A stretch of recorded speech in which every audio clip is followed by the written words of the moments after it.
नमस्कार मित्रों।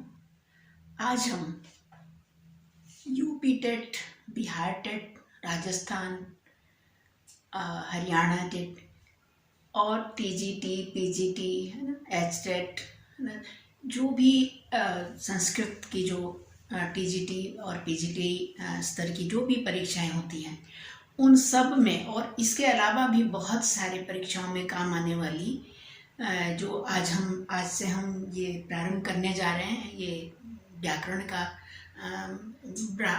व्याकरण की श्रृंखला। तो इसमें हम आज सबसे पहले आपको माहेश्वर सूत्र की ओर ले चलेंगे, जो कि पूरे व्याकरण की जड़ है। जैसे कहा ही गया है कि माहेश्वर सूत्र है क्या, इसके बारे में मैं थोड़ा सा बता दूं।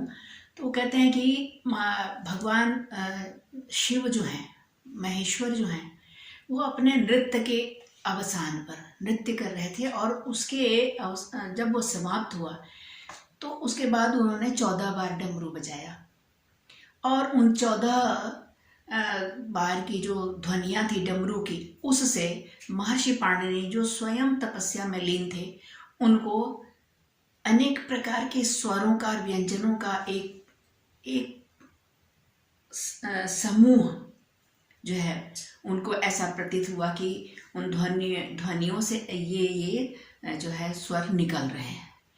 उसकी चर्चा हम अभी थोड़ी देर में करेंगे। सबसे पहले हम यहाँ ये बताएंगे कि हम इन्हें माहेश्वर सूत्र क्यों कहते हैं ना। माहेश्वर सूत्राणी मैंने लिखा है। क्यों कहते हैं माहेश्वर सूत्र?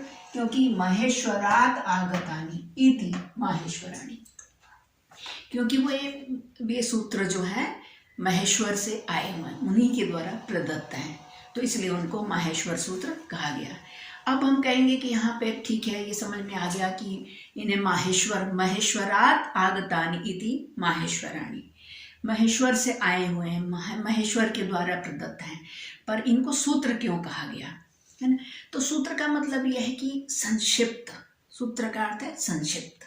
जैसे किसी से कोई बात पूछो, अब वो बहुत ज़्यादा उसकी बारे में बताने लगे, तो हम कहते हैं अरे भाई सूत्र के रूप में बताओ ना, संक्षेप में बताओ ना। मतलब अब क्या ऐसा हम क्यों कहते हैं? ऐसा हम इसलिए कहते हैं कि उसके और अपने दोनों के समय और शक्ति दोनों की बचत हो। तो सूत्रों के निर्माण का प्रयोजन यही है कि समय भी बचाते हैं और शक्ति भी बचाते हैं। और इस बात की चर्चा हम विस्तार से इसी सूत्र को, माहेश्वर सूत्र को पढ़ाते हुए हम आपको इसका उदाहरण देंगे। अभी हम बतलाएंगे कि सूत्र जो है, सूत्र के लक्षण क्या होते हैं, सूत्र क्या होता है। लिखा है, देखिए सूत्र क्या है। इसके लिए एक जो है पाणिनि की जो अष्टाध्यायी है, उस पर पाणिनि के अष्टाध्यायी पर जो आधारित जो भट्टोजी दीक्षित थे, जिन्होंने सिद्धांत कौमुदी लिखी थी, उनके जो शिष्य थे वरदराज जी, उन्होंने लिखी थी लघु सिद्धांत कौमुदी। तो लघु सिद्धांत कौमुदी में सूत्र का जो है ये लक्षण बताया गया है। देखिए, अल्पाक्षरम असंदिग्धम सारवद विश्वतो मुखम अस्तोभम अनवद्यम असतोभम अनवद्यम च सूत्रम सूत्रविदो विदु। देखिए, अल्पाक्षरम असंदिग्धम सारवद विश्वतो मुखम अस्तोभवम अनवद्यम। यहाँ पे थोड़ी सी गलती लग रही है मुझे। अस्तोभम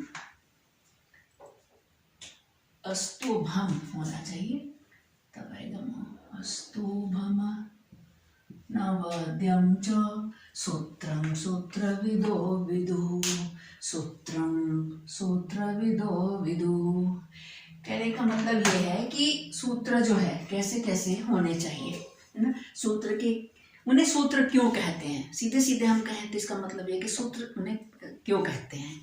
कहते हैं कि वो अल्प अक्षर वाले होते हैं। अभी जो मैंने बताया कि अल्प अक्षर जो है, कम शब्दों में बड़ी बात कह देना, ढेर सारी बात कह देना।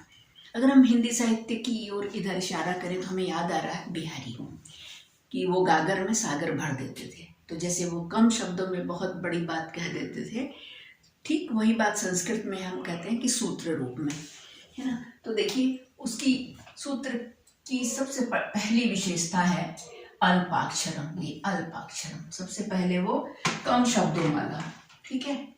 तो अल्पाक्षरम का मतलब क्या है? अल्पाक्षर का मतलब है कम अक्षरों से अधिक अर्थ बताने वाला।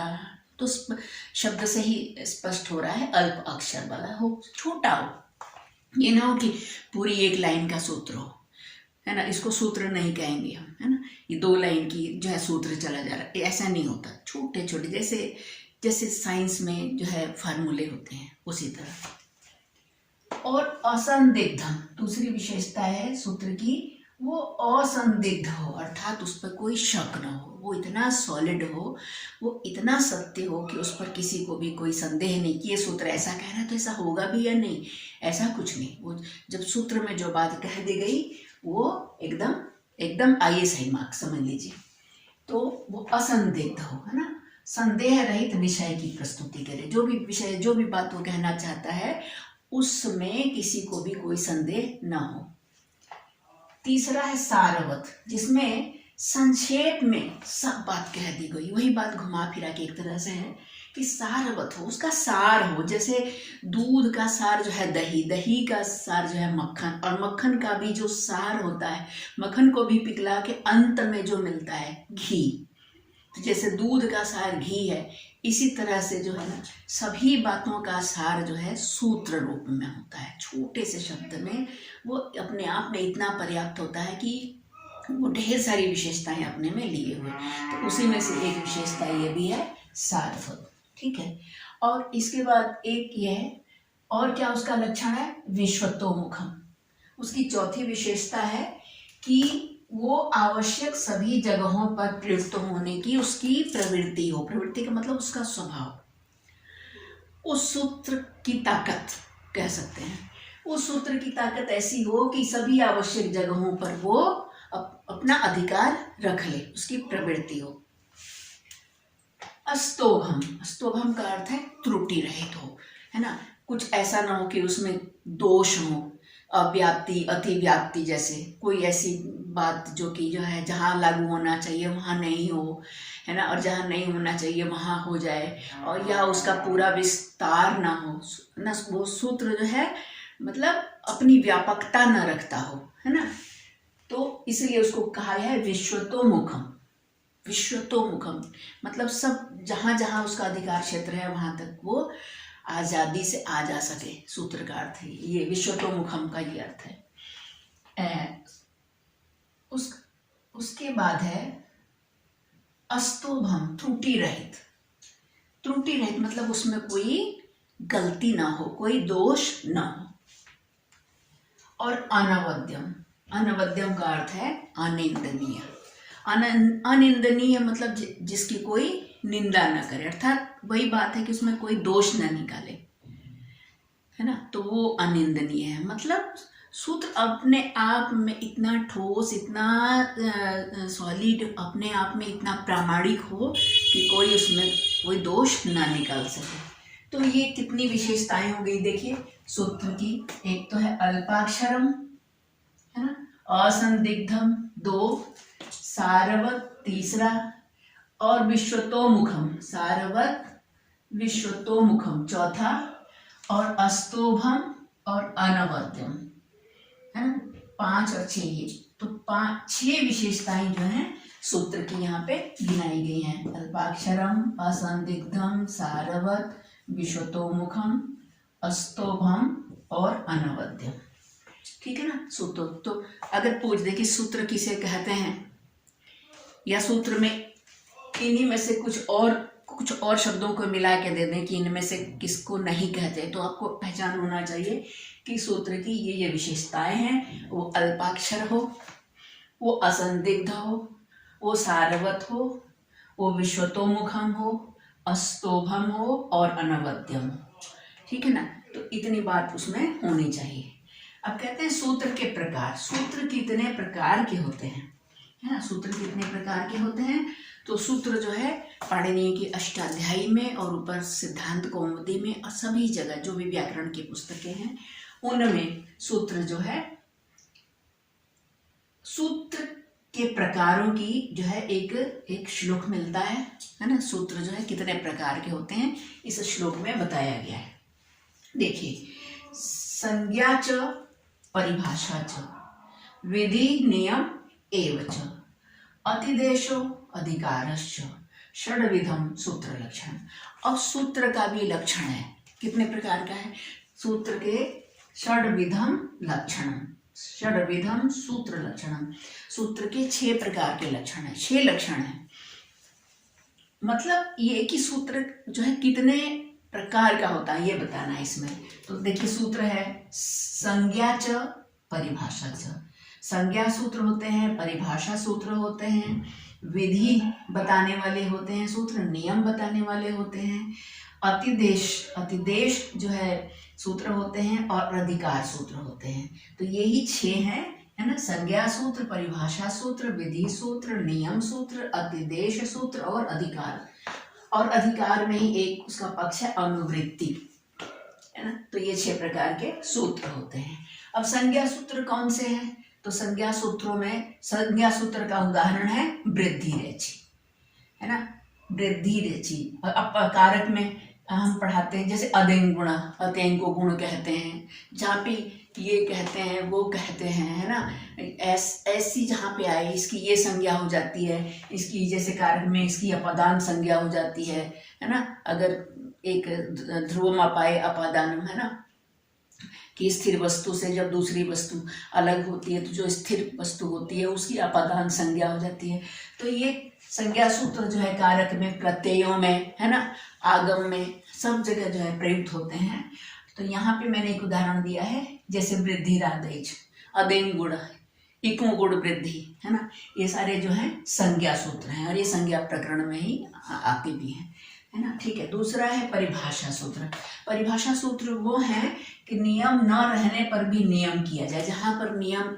जहाँ पर कोई नियम ना हो वहां पर एक नियम बनाया जाए, उसको कहते हैं परिभाषा सूत्र। जैसे स्थानांतरतम, जैसे कहते हैं इको यणची, इक का यण हो जाता है, तो इक का यण हो जाता है। इक का अर्थ है ई उ रील री, और यण का अर्थ है य व र ल। तो इक के स्थान पर यण हो जाता है, तो इसका मतलब ये नहीं कि ई की जगह पे व हो जाएगा, है ना। ऐसा नहीं है कि ई ऊ की जगह पे य हो जाएगा, ऐसा नहीं है ना। तो स्थानांतरतम कि जैसे हम ठीक उसके स्थान पर ही उसी क्रम में होगा। जैसे ई उ री अलरी है, ई उ री है ना। तो ई का ही य होगा, है ना, उ का ही व होगा, री का ही र होगा, अलरी का ही ल होगा, है ना। ऐसा नहीं किलरी की जगह पे य हो जाएगा, ई की जगह पे ल हो जाएगा, ऐसा नहीं होगा। इसी का मतलब है स्थानांतरतम। तो नियम न रहने पर जहाँ नियम किया जाए वो होता है परिभाषा सूत्र, है ना। ठीक है। अच्छा, विधि सूत्र सबसे अधिक संख्या में जो अष्टाध्यायी में है विधि सूत्र ही है ना। तो विधि सूत्र किसे कहते हैं भाई? जिसके द्वारा यण गुण वृद्धि आदि का विधान किया जाए। विधि शब्द का अर्थ है विधान करना, है ना, विधि बतलाना, विधान करना। तो जिस सूत्र के द्वारा यण गुण वृद्धि आदि का विधान किया जाए उसको हम कहते हैं विधि सूत्र। जैसे वृद्धि एच की वृद्धि की जगह, है ना, एच की जो है वृद्धि हो जाएगी, है ना। एच पर आ के बाद अगर उधर एच ए आई हो तो उसकी वृद्धि हो जाएगी। ये नियम विधि बता रहे हैं। इसी तरह आगम और लोक में भी विधि का जो है नियम चलता है, विधि चलती है। तो ये विधि सूत्र है। इसके बाद नियम सूत्र। नियम सूत्र क्या है? किसी सूत्र के द्वारा कार्य सिद्ध होते हुए उसी कार्य के लिए यदि किसी अन्य सूत्र को पढ़ा जाए तो वह नियम सूत्र कहलाता है। जैसे हम कहते हैं ना कि यहाँ पे कर्तुर इप्सितमम कर्म, है ना, कर्ता को जो बहुत अधिक इप्सितमम हो उसको हम कर्म कहते हैं, है ना। ठीक है। तो लेकिन वहीं पर अगर हम किसी को दान देते हैं, जैसे संप्रदान चतुर्थी, संप्रदान में जिसको दान दिया जाए उसकी जो है वहाँ पे संप्रदान संज्ञा नहीं, सॉरी, मैं कहना चाह रही थी कर्तुर इप्सितमम कर्म, जो है कर्ता को जो वस्तु सबसे अधिक प्रिय होती है उसकी कर्म संज्ञा होती है। तो यहाँ पर एक उदाहरण देते हैं कारक में कि लेकिन रजकस्य वस्त्रम ददाति,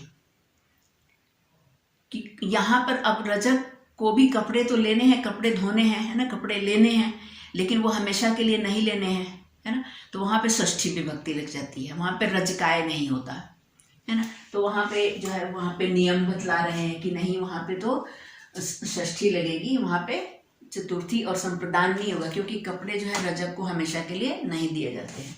तो इस तरह के उदाहरण हैं। और एक कृताधित समासाश्च, है ना, ये नियम सूत्र है। कृताधित समासाश्च मतलब कोई नियम बनाया गया जो कि तद्धित और समास, है ना, इन दोनों जगहों पर प्रयुक्त होगा, तो ये नियम सूत्र है। कुछ ऐसे नियम सूत्र बना दिए जाते हैं जो जहाँ तक उसका अधिकार क्षेत्र है उससे अलग जाकर भी वहाँ पर अपना काम करता है, तो नियम सूत्र है। अच्छा, अतिदेश सूत्र, जिसके द्वारा समानता प्रदान किया जाए, अर्थात जिसके द्वारा समानता प्रदान किया जाए वो अतिदेश सूत्र है।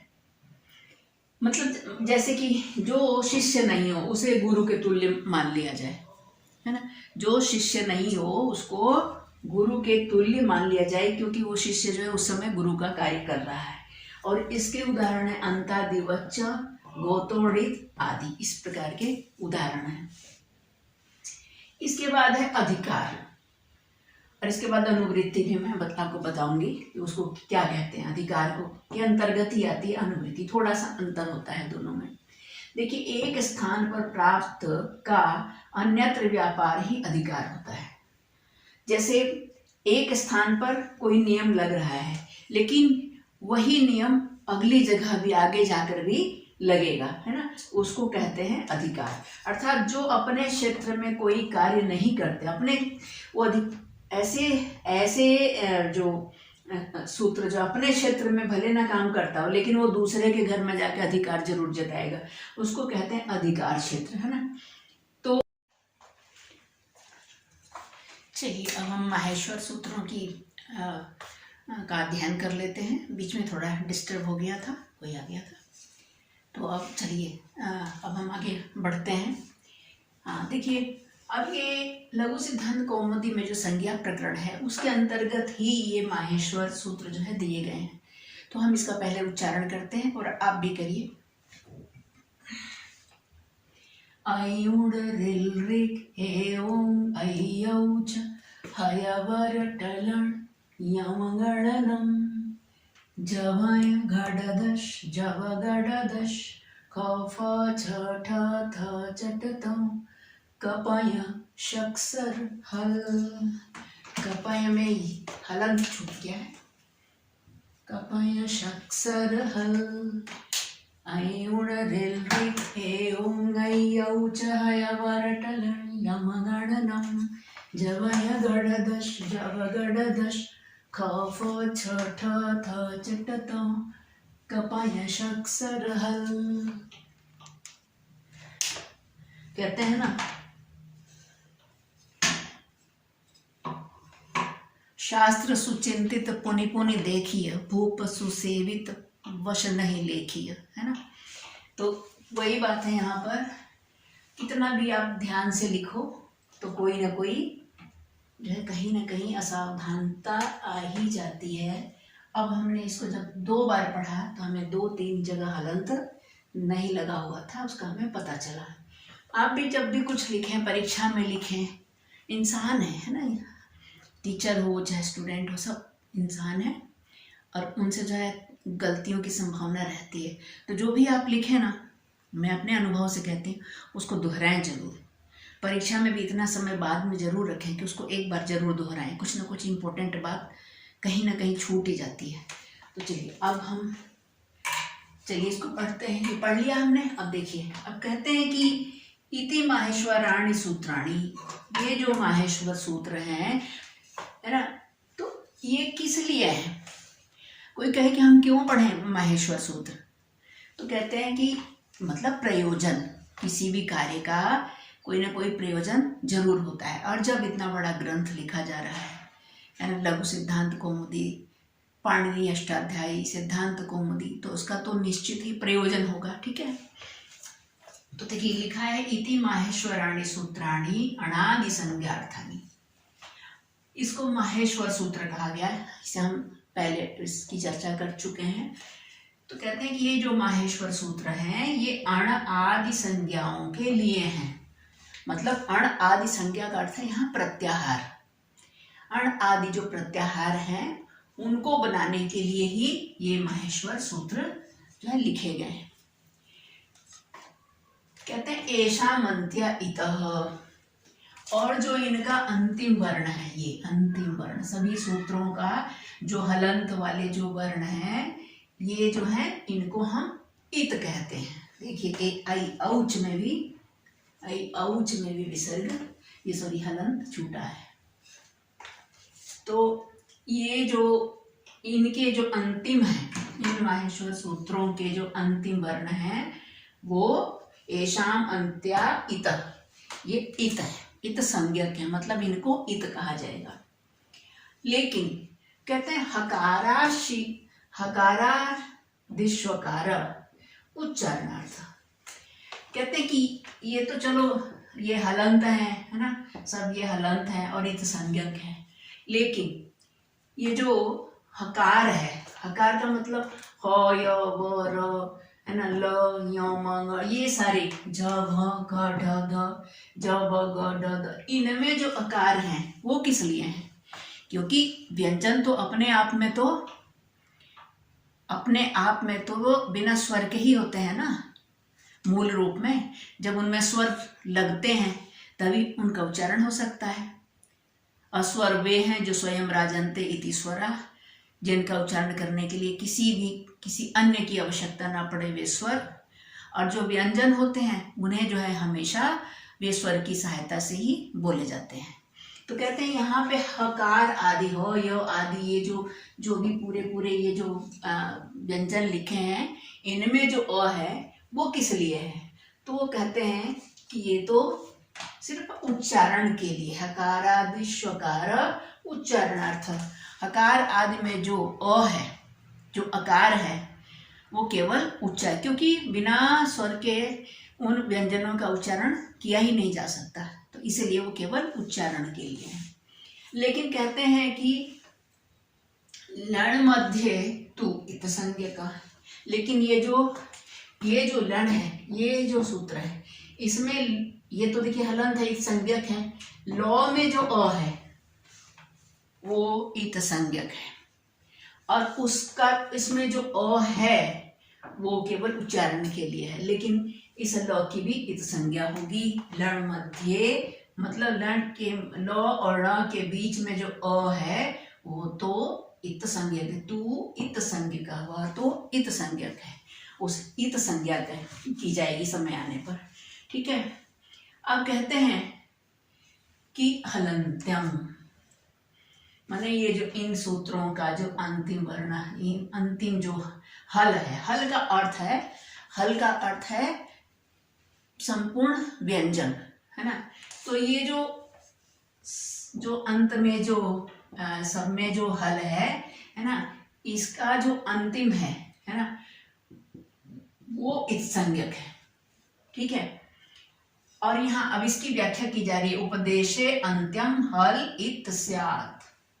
उपदेश, ये सारे उपदेश हैं, क्यों उपदेश कहे जाएंगे वो अभी हम बताएंगे।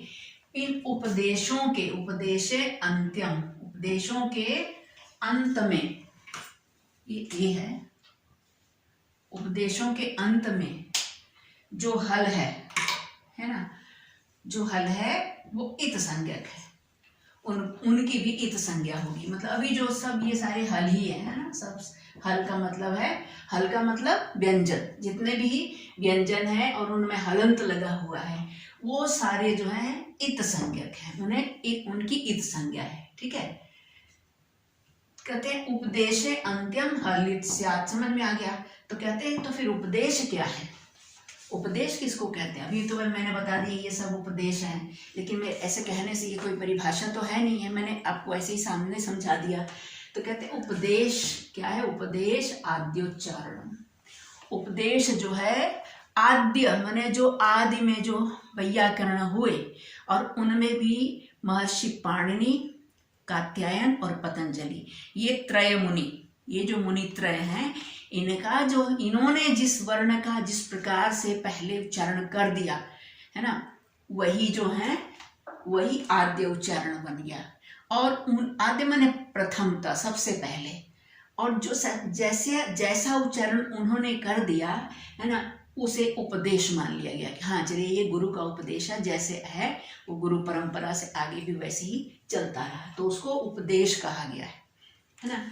और उपदेश की एक और भी परिभाषा है, और इसी बात को यहाँ लिखा गया कि पाणिनि, कात्यायन, पतंजलि कर्तृकम, पाणिनि, कात्यायन और पतंजलि के द्वारा कर्तृकम किया गया प्रथमम उच्चारणम इत्यर्थ। पहला जो उच्चारण है यही इसका अर्थ है। किसका अर्थ है? उपदेश का। मतलब उपदेश का मतलब है पाणिनि, कात्यायन और पतंजलि ने सबसे पहले जैसा उच्चारण किया वही उपदेश कहलाया।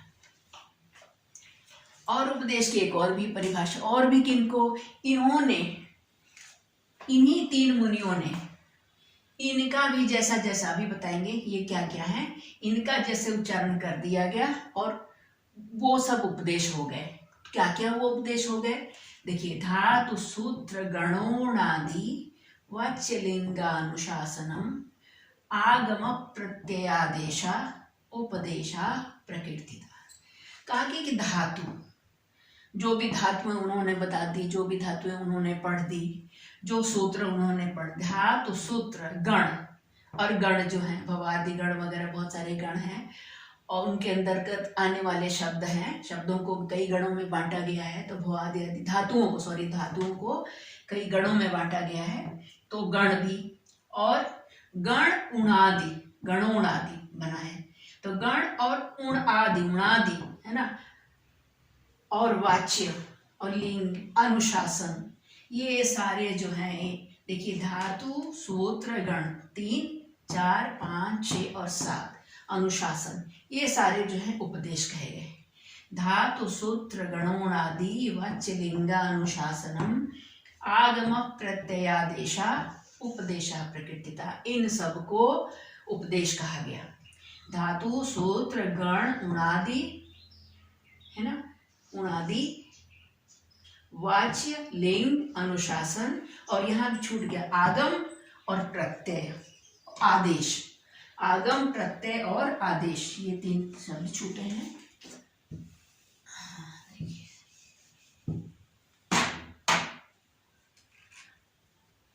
अनुशासन,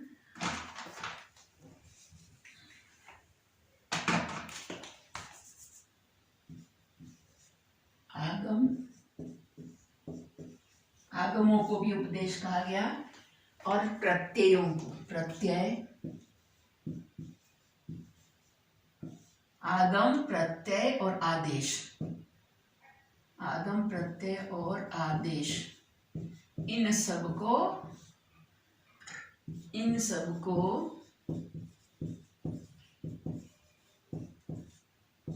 उपदेशा प्रकृतिता, उपदेश कहा गया।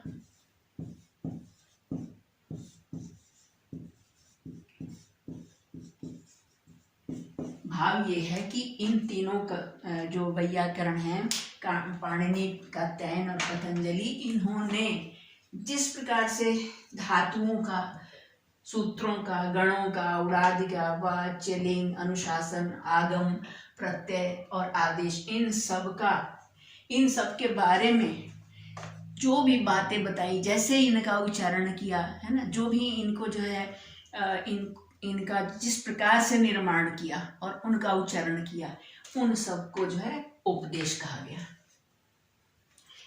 अब हम कहते हैं कि देखिए, अब ये तो बता दिया कि ये जो ये सूत्र हैं, ये जो माहेश्वर सूत्र हैं, इनका अंतिम जो है इत है ना, तो कहते हैं अब उस इत का करना क्या है ना, उस इत का करना क्या है, उस इत के साथ क्या किया जाता है, तो कहते हैं कि वो केवल प्रत्याहार निर्माण के लिए है, और उस तस्य तो लोपः स्यात्, उस इत का लोप हो जाता है। लोप किसे कहते हैं? अदर्शनम लोप, होते हुए भी न दिखाई देना, जिसे इंग्लिश में हम साइलेंट कहते हैं। जैसे साइकोलॉजी में पी साइलेंट हो जाता है, नॉलेज में के साइलेंट हो जाता है।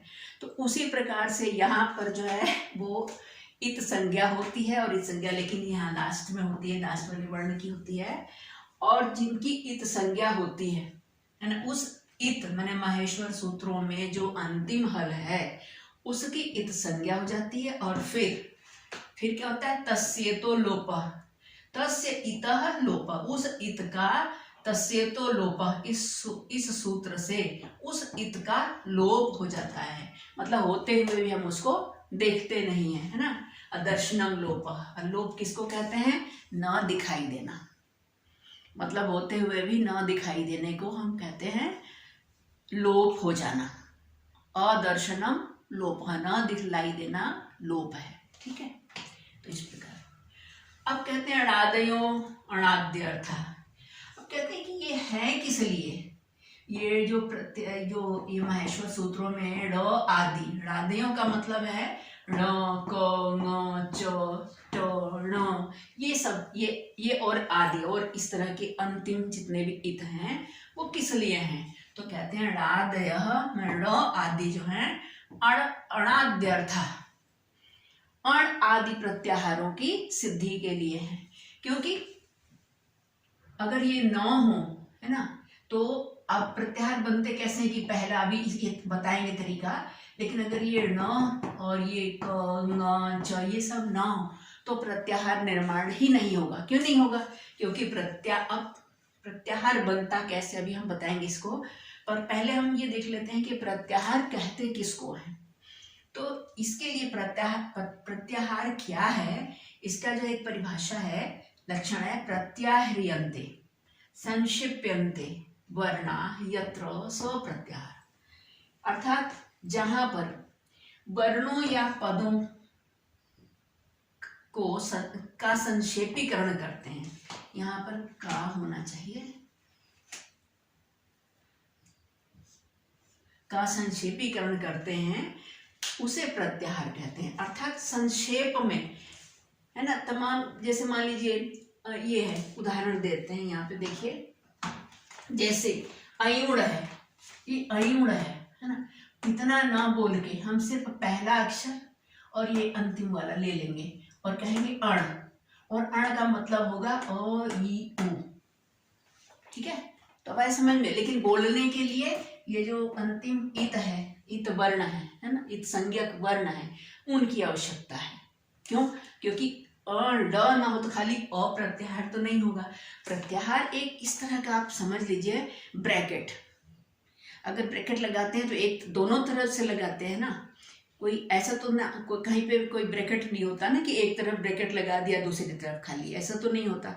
तो ये समझ लीजिए वो दूसरे तरह का ब्रैकेट है, और जिसके बीच में निश्चित स्वरों को रख दिया जाता है, ठीक है। तो कहते हैं कि देखिए प्रत्याहार, और ये जो प्रत्याहार है ना, ये प्रत्ययों का भी होता है ना, आगमों का भी होता है और धातुओं का भी होता है प्रत्याहार।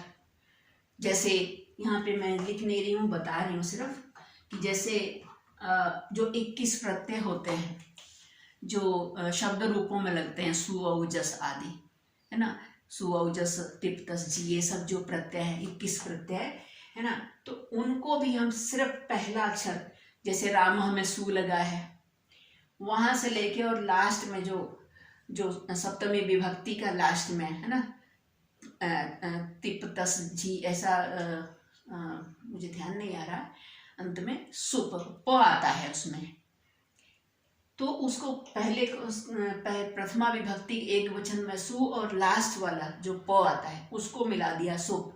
और सुप कहने का मतलब बीच में जितनी भी, तीनों वचनों में जितनी भी जो है प्रत्यय लगे हैं, है ना, वो सब आ जाते हैं। ऐसे आगमों में होता है और इसी प्रकार से धातुओं में भी होता है ना, है ना। और सुप जिसमें लग जाता है उन शब्दों को कहते हैं सुबंत, और तिंग जो धातुओं में लगते हैं उनको कहते हैं तिङंत, ठीक है। तो अब इससे आगे पढ़ेंगे फिर।